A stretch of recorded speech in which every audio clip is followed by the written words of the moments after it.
Mereka menjadi imut gitu menyanyikan Malaysia song title Rasa Sayang.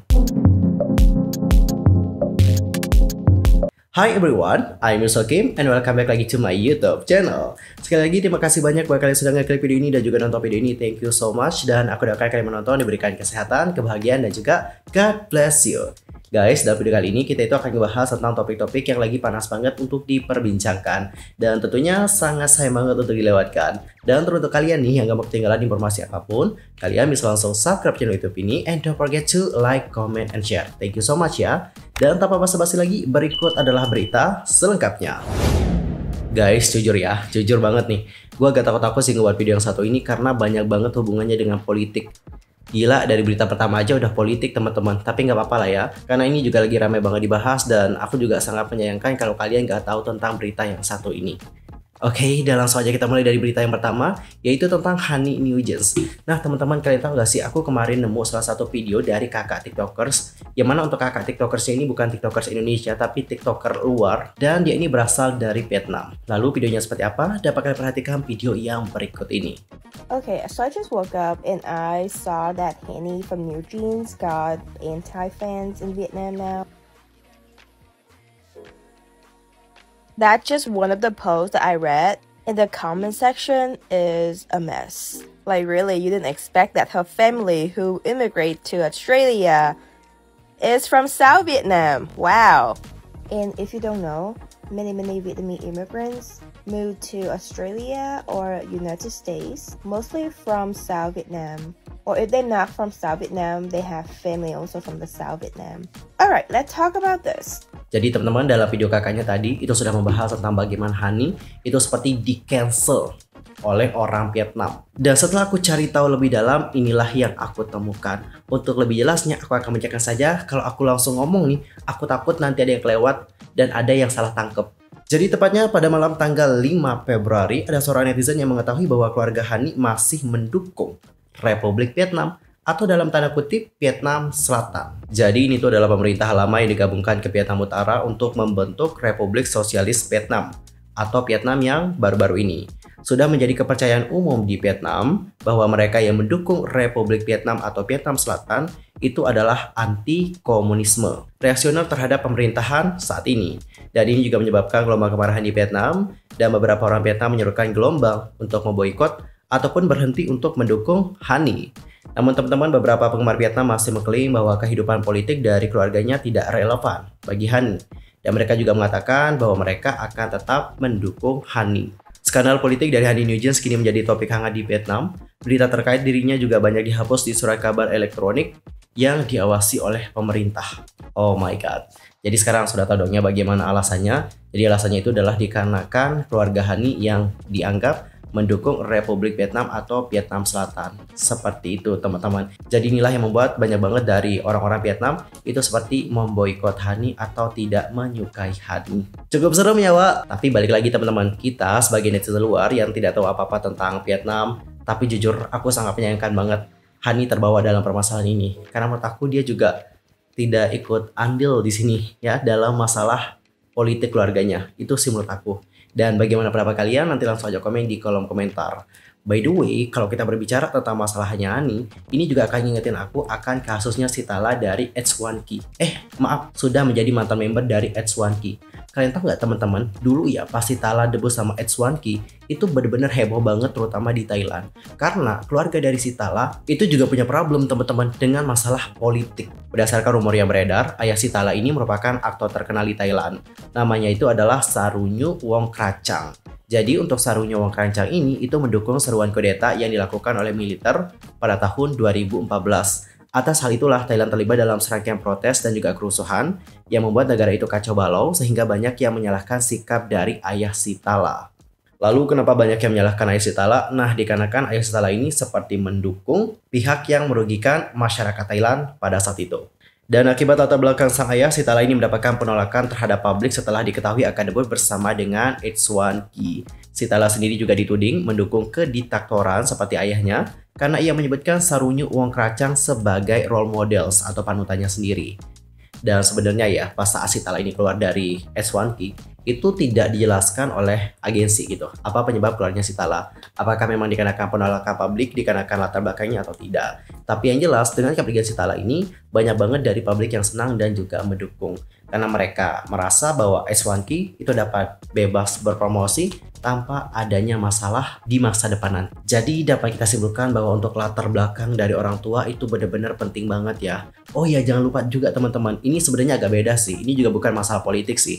Tapi ini juga sudah menjadi contoh bahwa untuk latar belakang orang tua itu emang benar-benar penting banget.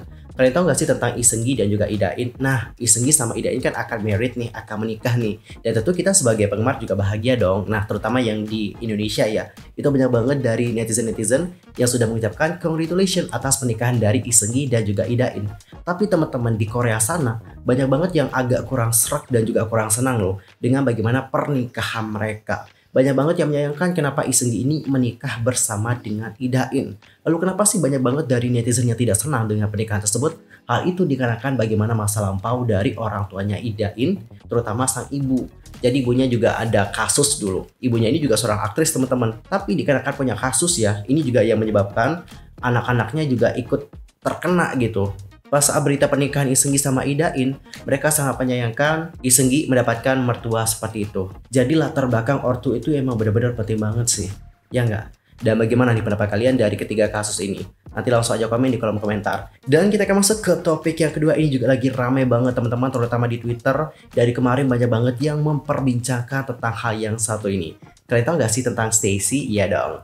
Stacey Girls is going down. Nah teman-teman, kemarin kan Stacey itu tampil di Malaysia. Dan di saat tampil di Malaysia, Stacey ini menyanyikan lagu Rasa sayangi, rasa sayang sayangi. Mana dulu nih suaranya yang suka nyanyi lagu ini? Say hi dulu, say komen dulu. Aku udah lupa-lupa liriknya sih, tapi aku tetap ingat teman-teman tentang lagu yang satu ini. Karena dulu pas waktu kecil nih, apalagi pas masih SD, kita sering kali menyanyikan lagu ini. Serius, kita sering banget nyanyiin. Kita, lo aja kali gak sih?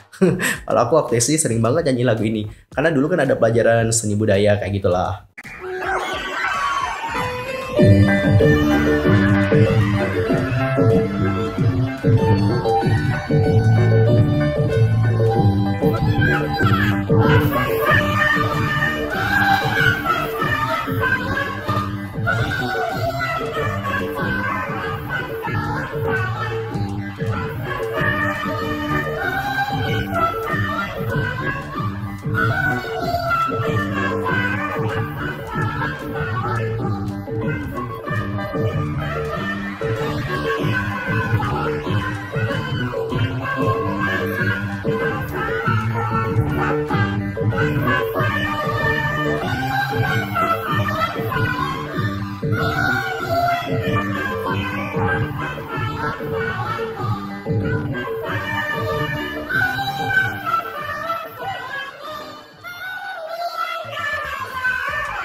Dan teman-teman coba deh, kalian baca bagaimana caption dari akun Twitter ini.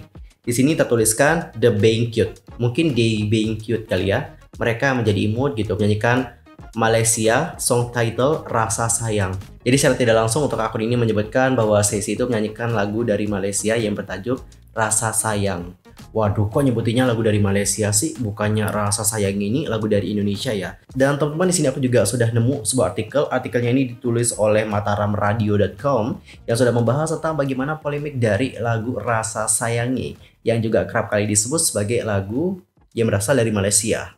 Di sini disebutkan bahwa untuk lagu Rasa Sayangi versi Malaysia itu pernah menghebohkan masyarakat Indonesia pada tahun 2007. Pada saat itu, Malaysia menjadikan lagu itu sebagai theme song atau lagu tema untuk promosi pariwisata Malaysia Truly Asia. Kemudian teman-teman, di tahun 2019 ada juga Perdana Menteri Malaysia yakni Mahathir Mohamad yang berkunjung ke Fukuoka, Jepang yang disebut dengan lagu Rasa Sayangi oleh paduan suara pelajar dan juga mahasiswa Malaysia yang sedang menuntut ilmu di negeri Sakura tersebut. Namun teman-teman, belakangan fakta mulai terungkap. Semua klaim dari Malaysia tentang lagu Rasa Sayangi sebagai warisan dari Malaysia dibantah oleh ilmuwan musik asal Bandung bernama Hoki Situhir. Ada ratusan lagu Nusantara yang berhasil diteliti. Salah satunya adalah lagu Rasa Sayangi yang dalam filomemetik berada dalam kelompok lagu yang berasal dari Kepulauan Maluku. Dalam kenyataannya, lagu Rasa Sayangi sendiri diciptakan oleh seorang legenda musik asal Maluku bernama Paulus Pea. Lagu ini masuk ke dalam dapur rekaman pada tahun 1958 dan juga diproduksi oleh Lokananta, yang merupakan perusahaan rekaman di kota Solo, Jawa Tengah. Bahkan teman-teman, Presiden Soekarno juga sangat suka dengan lagu ini. Kemudian piringan hitam Lokananta kemudian diperbanyak. Lalu tanggal 15 Agustus 1962 dalam hajatan Asian Games di Jakarta, Soekarno berbagi piringan hitam itu kepada kontingen setiap negara sebagai buah tangan dari Jakarta. Bukti lain yang juga memperkuat kepemilikan Indonesia atas lagu itu juga bisa ditelusuri hingga ke negeri Jepang loh teman-teman. Di negeri Sakura itu ada Minoru Endo Music Foundation, yang merupakan yayasan yang pernah mengumpulkan lagu-lagu rakyat yang populer di kawasan Asia. Jadi teman-teman, seperti itulah beberapa hal yang dapat membuktikan bahwa untuk lagu Rasa Sayangi ini merupakan lagu dari Indonesia dan bukan lagu dari Malaysia. Jujur ya teman-teman, aku juga agak takut banget sih ngebahas tentang hal ini karena ini juga berhubungan dengan ya begitulah. Jujur aku takut banget sih. Dan aku harap kalian yang mengisi komentar aku tidak dipenuhi dengan perdebatan ya, oke? By the way, sorry banget dari tadi aku nggak perhatikan tentang baju aku yang kurang rapi. Sorry banget guys. I'm so sorry about that. Aku baru sadar. Dan guys, coba kita baca seperti apa komentar-komentar dari para netizen yang ada di Twitter. Untuk komentar pertama ada yang bilang kayak gini. Kalian sudah mengecewakan sebagian orang Indonesia, jadi hati-hatilah ke depannya ya.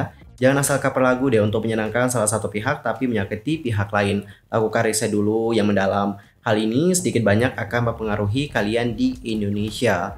Tumben ya, fans fanatik K-pop garis keras, nggak ada ribut-ribut. Padahal yang membuat hal ini juga menjadi heboh adalah K-popers yang ada di Indonesia teman-teman. Bisa-bisanya ya nyebutin seperti ini. Kurang riset deh pak. Lanjut kita ke komentar yang berikutnya coy. Kasian juga ya, datanya ke negara mana yang dinyanyiin lagu negara mana. But artisnya mah nggak tahu menau ya. Promotornya nih kudu riset dulu. Harusnya ya mereka tuh nyanyiin lagu Upin Ipin. Kurang riset atau sengaja nih agensi dari Stacy nyanyi lagu asal Indonesia di acara Malaysia. Kalau lagu ini nggak pernah diklaim Malay nggak apa-apa sih. Tapi masalahnya lagu ini pernah diklaim milik Malay loh. Nge-push girl group dengan kontroversi. Bener banget sih, kenapa nggak nyanyi lagu Upin Ipin aja yang aman? By the way, untuk lagu Rasa Sayangi, aku pernah denger ini juga dinyanyikan di salah satu episode Upin Ipin. Ya nggak sih? Aku salah ya? Tapi kayak pernah denger teman-teman. Seandainya kalau aku salah nanti koreksi ya di kolom komentar. Ini yang salah tetap semuanya, mau agensi, grup, ataupun yang nyuruh nyanyi, ibarat dikasih makan, ibarat nih dikasih makanan masih mentah langsung disajikan ke konsumen. Kayak nggak mungkin dong, ya perlu diolah dulu baru disajikan. Sama halnya dengan ini perlu diriset dulu apa yang mereka nyanyikan, apa artinya kan. Menurut aku kita juga nggak bisa menyalahkan Stacy sepenuhnya sih. Kenapa seperti itu? Karena teman-teman gini, mereka itu tidak punya waktu yang banyak untuk melakukan riset terlebih dahulu. Soalnya mereka itu punya jadwal yang benar-benar sibuk banget. Gini ya aku jelasin ya, bukan aku ngebela Stacy atau bagaimana, tapi ini berdasarkan apa yang aku lihat di lapangan. Di lapangan gitu. Mereka itu punya banyak banget hal untuk dilakukan. Apalagi sekarang mereka itu lagi sibuk-sibuknya mempersiapkan comeback. Karena Stacy akan segera melakukan comeback. Nah, di saat mereka dikasih lagu ya udah. Tugas mereka di sini hanya menyanyikan saja teman-teman. Mereka nggak punya waktu yang banyak, nggak punya waktu luang yang banyak kayak kita untuk melakukan riset terlebih dahulu. Oh ini lagunya dari mana? Dan mereka juga nanti harus kulik tentang bagaimana source lagu itu, nggak punya teman-teman. Jadi saat mereka udah dikasih, kamu nyanyi lagu ini ya udah, mereka pasti bakal nyanyiin lagu itu. Jadi menurut aku ya agak kurang tepat kalau kita nyalahin banget Stacy dengan cara mengatakan kamu kurang riset dan sebagainya. Mungkin kalau kamu mau menyalahkan promotornya ataupun yang nyuruh Stacy untuk nyanyikan lagu ini, itu masih bisa diterima. Tapi kalau mereka menurut aku kurang dapat diterima sih. Dan guys, bagaimana pendapat kalian mengenai hal satu ini? Nanti langsung aja komen di kolom komentar. Well guys, berita tadi menutup perjumpaan kita untuk hari ini. See you next time ya di video berikutnya. Dan aku juga mohon maaf sebesar-besarnya jika ada kesalahan baik dalam ucapan, sikap, tindakan, and everything. I'm so sorry banget. See you next time and goodbye.